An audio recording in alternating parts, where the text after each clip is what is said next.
Couldn't it just be that Caitlin Clark is like one of the most talented she is women talented. basketball There's no players question in the history of the country? She comes on, she does amazing things, and then people say, people say, all of a sudden, I'm now interested in something I wasn't before. Look at the attendance, look at the viewership, and then they watch the games, and she's constantly being abused. She was stabbed in the eye last night. She was not stabbed in the eye. See, that's what I'm talking about. And by the way, why don't you bring up that elbow that she gave to another player? What just went down between Sophie Cunningham, Lexie Hull, and Caitlin Clark? Moments ago, the basketball community was hit with news so surprising, so jaw-dropping, that fans are now asking, is this the turning point for Caitlin Clark? The strange part is, no one saw it coming. Before we break it down, tap like, hit subscribe, and turn on the bell so you never miss the real stories shaping women's basketball. Believe me, today's story is one you won't forget. It all began with soft chatter in the hallway. A private exchange between Sophie Cunningham and Lexie Hull after team practice. At first, it seemed harmless, just two teammates talking, but a source on the sidelines claims they caught one short sentence. That could alter the Indiana Fever's future. She's not ready for what's ahead. She works at it. She plays at a level that no one has reached yet in the WNBA. So, to me, I think she's going to take this league as far as she wants to. Hey, excuse me. For those of us we don't see you, I don't see you on a night-to-night basis. What is your description of kind of the physical battle that Caitlin particularly faces, maybe within tonight's game or just in general as you've gotten used to coaching, or just what you see she's enduring physically? Are you trying to get me fined again? You have seen players in our league try to toughen up Caitlin. We call her CC. CC.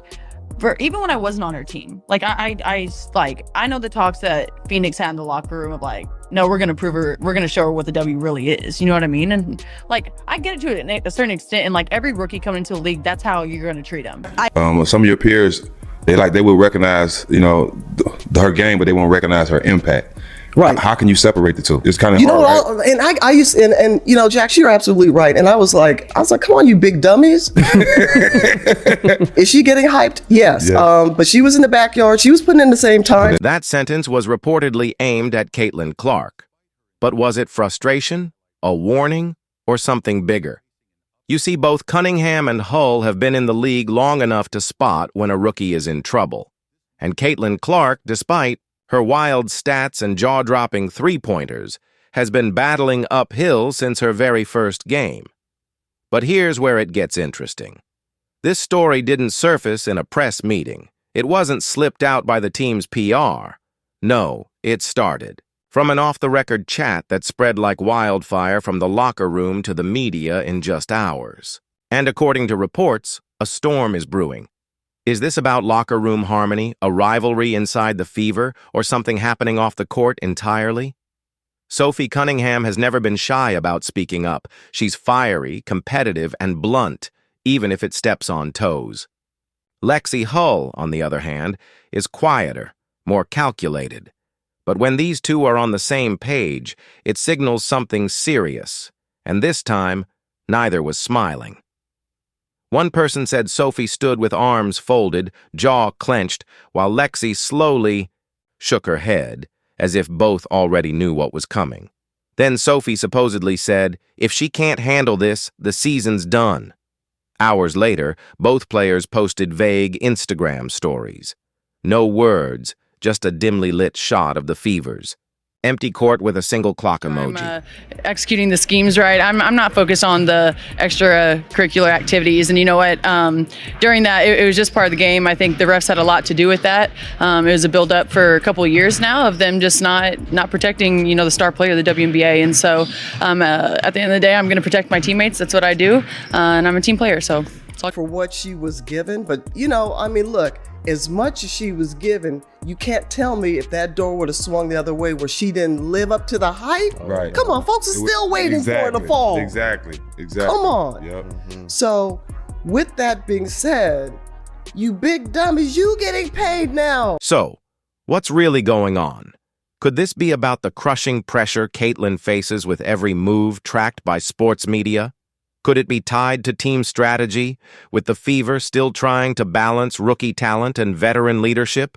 Or is there hidden drama behind the scenes the public hasn't spotted yet? Fans are already swarming social media. If Sophie's calling her out, Caitlin should take note. Hull doesn't speak unless it matters. Something's brewing. This could split the team apart before playoffs. What do you think? Tough love or something far more serious? Share your take below. I'm reading them all. And if you want the stories no one else dares to cover, click that subscribe button now. Here's what makes this even stranger. Just last week, Fever coaches praised Caitlin for her toughness. So why would two veteran players suddenly hint at trouble? Some insiders say this isn't about her ability, but her mindset. The league has been rough, almost ruthless toward Clark. And players like Sophie know exactly how harsh the WNBA can be. Picture this. You're Caitlin, carrying the hopes of an entire fan base, taking constant physical hits every game, and still expected to deliver highlight plays.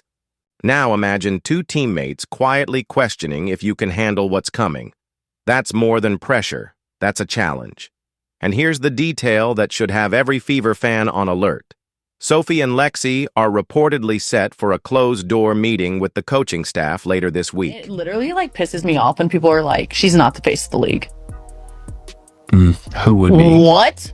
Sabrina? No. No, there's really good, well-known people in our league.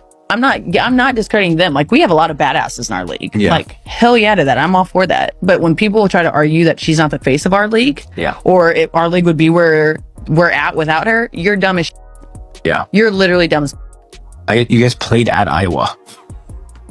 Why, but it just is what it is, and we've got to help her learn to adjust and use it against them in certain ways. We've got to find some ways to make it a little bit easier for her. But the level of physicality overall in our league has been at a different level than it's been for a long time. This game. But you know what? We're used to that. We've had that at the beginning of the year. This is just another hump that we're going to get over, and No one knows the exact topic, but the timing is suspicious. So, is Caitlin Clark about to face the toughest test of her young career? Are Sophie Cunningham and Lexie Hull stepping in to shield her or to warn her? And most importantly, is this news the type that ends a season or starts a miracle? One thing's certain. Something is happening inside the Fever's camp. And the next 48 hours could shift everything. Stay subscribed, because when the next piece of this puzzle drops, you'll want to be the first to